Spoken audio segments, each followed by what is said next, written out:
Bismillahirrahmanirrahim. Welcome back to all of you in MG Khan Coaching Academy खाल। तो dear viewers, आज का जो हमारा टॉपिक है वो एक बेसिकली एक क्वेश्चन है।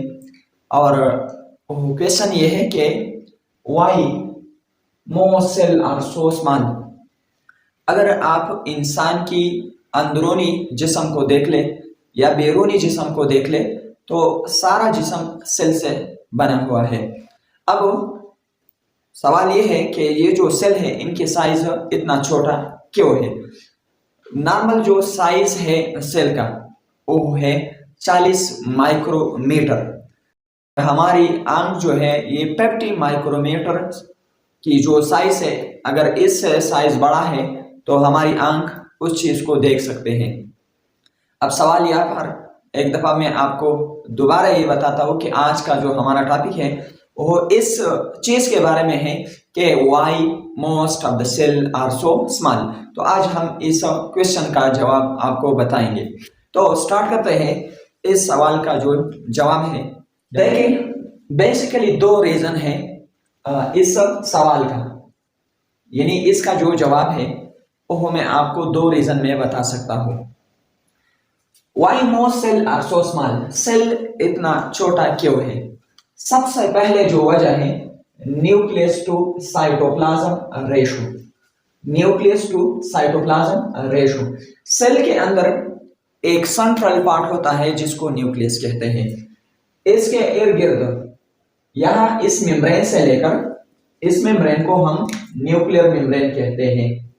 Nuclear membrane. इस मेम्ब्रेन से लेकर इस मेम्ब्रेन तक, यानी इस मेम्ब्रेन को हम सेल मेम्ब्रेन कहते हैं। इन दो मेम्ब्रेन के दरमियान जो स्पेस है इस स्पेस को साइटोप्लाज्म कहते हैं और ये जो पोर्शन है इसको न्यूक्लियस कहते हैं। अब एक सेल ये है, एक सेल ये है, एक सेल ये है। इन तमाम सेल का जो मतलब है मैं आपको बताऊंगा। अब यहां पर देखिए, यहां अगर आप देख ले तो यहां पर न्यूक्लियस छोटा है, सेल भी छोटा है। अब यहां पर साइटोप्लाज्म जो है वो बढ़ जाता है। अगर साइटोप्लाज्म बढ़ जाता है तो एज अ रिजल्ट सेल की डिवीजन होता है। तो अब यहां पर देख ले, मेरी जो बात है उनका मेन जो पर्पस है वो ही है। अगर सेल छोटा है तो न्यूक्लियस का जो होल्डिंग कैपेसिटी है साइटोप्लाज्म पर वो ज्यादा है। यहाँ पर छोटा सेल है तो न्यूक्लियस इसको अच्छी तरह हैंडल करता है। अब यहाँ पर अगर साइटोप्लाज्म को आप बढ़ाएं तो साइटोप्लाज्म अगर बढ़ जाता है तो न्यूक्लियस की जो होल्डिंग कैपेसिटी, यानी इसकी जो कमांड है साइटोप्लाज्म पर वो कम हो जाता है। As a result cell divide होता है। तो सबसे पहले जो रीजन थी वो क्या थी? Nucleus to cytoplasm ratio. अगर सेल छोटा है तो न्यूक्लियस की कमांड उस पर है, उसकी होल्डिंग कैपेसिटी उस पर ज्यादा है तो वो डिवाइड नहीं हो सकता। अगर सेल की जो साइज है वो बढ़ जाता है तो वो डिवीजन में चला जाता है। तो अगर इसी तरह मुसलसल डिवीजन होता है तो इंसान की बॉडी में एबनॉर्मल ग्रोथ होती है। तो हमें क्या करना होगा? हमें ये करना होगा कि जो साइज है सेल की वो नॉर्मल रखना होगा, स्मॉल रखना होगा। ये एक बात और, अब आप ये कहेंगे कि ये तो डिवीजन इसके लिए जरूरी है।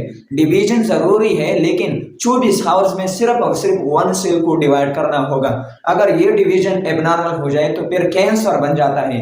तो सबसे पहली जो जवाब है वो क्या है? Cytoplasm to nucleus ratio. Nucleus अगर छोटा है और साइटोप्लाज्म छोटा है तो उनकी जो होल्डिंग कैपेसिटी उन पर ज्यादा है। अगर न्यूक्लियस और साइटोप्लाज्म की रेशो बढ़ जाता है तो न्यूक्लियस की जो होल्डिंग कैपेसिटी है वो कम हो जाता है और सेल डिवाइड होता है। Okay, so this was the first reason. Now come to the next reason, surface area to volume ratio. देखिए सेल जो है ये वर्क करता है as a open system. Open system का मतलब क्या है? फॉर एग्जांपल ये एक सेल है तो यहाँ पर जरूरत की चीजें अंदर आ जाते हैं और जो वेस्ट प्रोडक्ट है वो बाहर रिमूव हो जाता है। तो यहाँ पर अगर आप देख ले तो इस सिस्टम को ओपन सिस्टम हम कहते हैं। ओपन सिस्टम में डिफरेंट प्रोसेस है जो कि यहाँ पर मटेरियल को लाता है और वेस्ट को रिमूव करता है, जैसे कि डिफ्यूजन है, एक्टिव ट्रांसपोर्ट है, पैसिव ट्रांसपोर्ट है, ऑस्मोसिस है, फैसिलिटेटेड डिफ्यूजन है। इन तमाम को इंशाल्लाह मैं आपके साथ डिस्कस करूंगा। तो ये जो है एज अ ओपन सिस्टम काम करता है सेल। अब यहाँ पर यूजफुल सब्सटेंस आता है, फॉर एग्जांपल ग्लूकोज, और जो वेस्ट है वो रिमूव हो जाता है, जैसे कि CO2। अब यहाँ पर देखें, अगर ये जो सेल मेम्ब्रेन है, इन्होंने जितने भी ये जो जगह जो है इन्होंने घेर रखा है। अब अगर ये ज्यादा है, इसका मतलब ये है कि इसकी सरफेस एरिया ज्यादा है।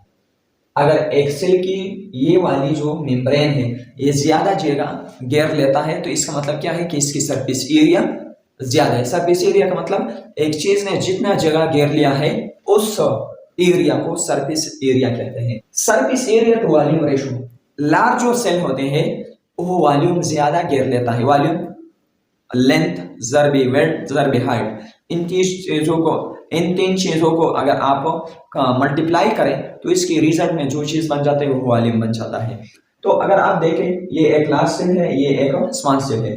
अब लार्ज जो सेल होते हैं उसका वॉल्यूम ज्यादा होता है, वॉल्यूम ज्यादा होता है, लेकिन उसका सरफेस एरिया कम होता है। मैं आपको यहाँ पर साबित करूंगा।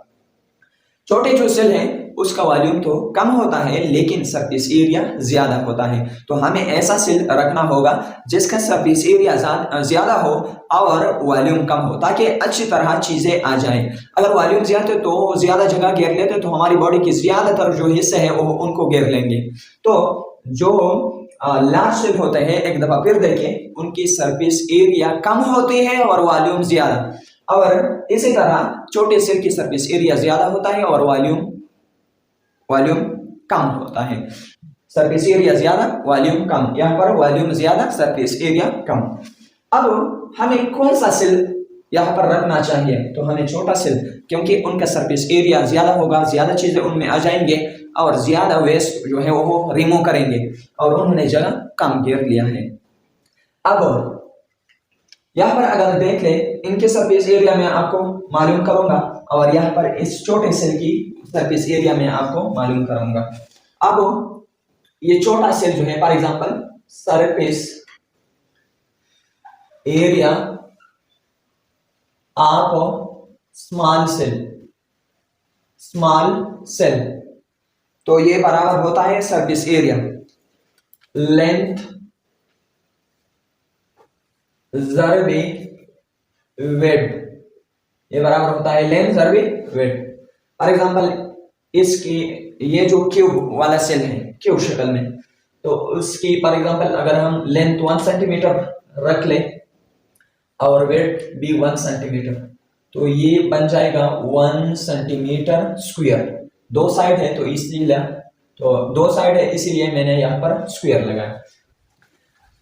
यहाँ पर जो सरफेस एरिया है वो क्या बना? 1 सेंटीमीटर स्क्वायर। लेकिन क्यूब में 6 साइड होते हैं, ऊपर वाला, नीचे वाला, यहाँ पर, उस तरफ, उधर, इधर, 6 साइड है। तो यहाँ पर हम ऐसा करेंगे कि 1 सेंटीमीटर स्क्वायर जरबी 600, 600, तो ये बन जाएगा 6 सेंटीमीटर स्क्वायर। ये इसका सरफेस एरिया आ गया।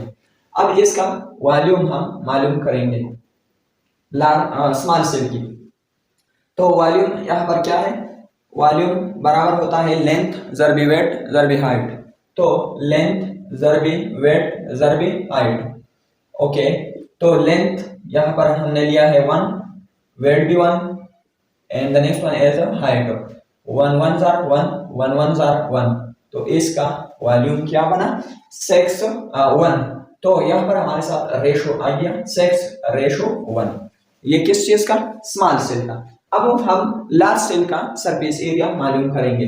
तो अगर आप देख लें, इसको आप फर्दर भी सिंपलीफाई कर सकते हैं। 600 डिवाइड बाय 1, 6 1 जार 600, तो यहाँ पर आ जाएगा 600। अब यहाँ पर इस सेल को देख लें, इसका जो surface area to volume ratio क्या है? 600, यानी सरफेस एरिया इसका बराबर है 6 सेंटीमीटर स्क्वायर का, और 1 सेंटीमीटर क्यूब, ये जो है इसका वॉल्यूम हो गया। अब यहाँ पर जो दूसरा सेल है लार्ज सेल, तो उसकी सरफेस एरिया हम मालूम करेंगे। तो यहाँ पर मैं लिखता हूँ surface area of large cell. For example इसको मैं ज्यादा लेता हूँ क्योंकि इसकी जो साइज है वो ज्यादा है। फॉर एग्जांपल 2 में लेता हूँ, तो सरफेस एरिया बराबर होता है लेंथ जरबी वेट, सॉरी लेंथ जरबी वेट। तो यहाँ पर क्या होगा? लेंथ क्या है 2 ज़रबी वेट क्या है 2 है और टोटल साइड कितने हैं 6 है। तो 2 ज़रबी 2 2 2 ज़ार 4 4 6 ज़ार 24। तो इसके जो सरफेस एरिया है वो क्या हो गया 24। अब यहाँ पर नेक्स्ट इसकी जो वॉल्यूम है, तो अब हम इसकी वॉल्यूम मालूम करेंगे। वॉल्यूम ऑफ लार्ज सेल, अब यहाँ पर क्या होगा 2 ज़रबी 2 ज़रबी 2 2 दूनी 4 और 4 दूनी 8। तो ये हमारे साथ आ गया क्या 8। तो यहाँ पर हम इस तरह लिख सकते हैं कि 24 रेशो 8। तो आप इसको सिंप्लीफाई करें 24 डिवाइड बाई 8। तो यहाँ पर 8 1 जार 8 8 3 जार 24। तो 3:1। अब यहाँ पर हम कंपेयर करेंगे स्मॉल सेल की जो रेशो है वो क्या है 6:1 या 6 आप यहाँ पर भी लिख सकते हैं। और जो लार्ज सेल है उसकी surface area to volume ratio क्या है 3:1। तो किसका सरफेस एरिया ज्यादा है, छोटे सेल का सरफेस एरिया ज्यादा है और बड़े सेल का सरफेस एरिया कम है। और बड़े सेल की जो वॉल्यूम है वो ज्यादा है, छोटे सेल की वॉल्यूम कम है। तो यहाँ पर हमें जरूरत है किस टाइप सेल की, छोटे सेल की, ताकि उसकी सरफेस एरिया ज्यादा हो, ताकि बहुत से मटेरियल फायदेमंद जो मटेरियल है वो आ सके और वेस्ट रिमूव हो जाए। तो ये दो रीजन है कि ज्यादातर जो सेल है वो छोटे होते हैं।